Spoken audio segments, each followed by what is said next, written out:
एक नादरीन खबर आई है ऐसी अमेरिका से कि वहां भूचाल मचा हुआ है और हड़बड़ाहट मची हुई है कि ये क्या खबर है। मसला ये हुआ है कि अमेरिकी तैयारे का एक पायलट, आपको याद होगा, वो गिर गया था ईरान में, जिसको निकालने के लिए बहुत बड़ा ऑपरेशन अमेरिकन ने किया था।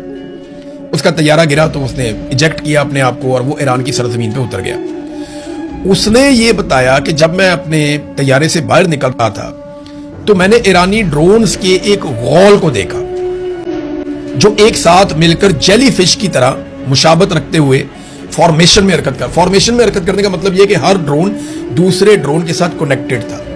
यानी उन्होंने हवा में जो शक्ल बनाई हुई थी वो एक मूवमेंट कर रहे थे और वो सिंक्रोनाइज थे एक दूसरे के साथ। उन सब ड्रोन्स की जो हरकत थी वो एक दूसरे के साथ कनेक्टेड थे, एक दूसरे के साथ फॉर्मेशन में हरकत कर रहे थे।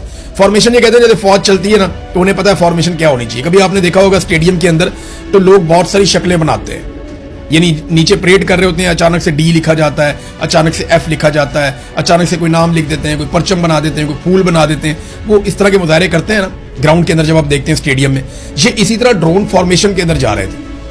अब ईरान में अगर ये सलाहियत है तो अमरीकी इंटेलिजेंस जो है उसके अंदर एक नई बहस छिड़ गई है कि अगर ईरान ये कर सकता है और इस नामालूम ड्रोन सलाहियत को वो हासिल कर चुका है तो फिर बहुत बड़ी मुसीबत बन जाएगी। वो इस बात की तहकीकात कर रहे हैं कि या तो ये पायलट की कोई गलतफहमी है, वो ज़ख्मी था और वो नहीं समझ पाया, और अगर वो दुरुस्त समझ पाया और उसने वही चीज़ देखी है जो वो बता रहा है तो इसका मतलब ये है कि बहुत जदीद मशीन ईरान तैयार कर चुका है जो मुस्तकबिल में बहुत मुश्किल से ही कोई कंट्रोल कर पाएगा कि एक फॉर्मेशन के अंदर ड्रोन्स हरकत कर रहे हैं। चाइना के पास इस किस्म की टेक्नोलॉजी है, वो ड्रोन्स के साथ कुछ आजकल फिजाई शोज वगैरह भी करते हैं, इस तरह की चीज़ें करते हैं, लेकिन वो छोटे ड्रोन्स होते हैं।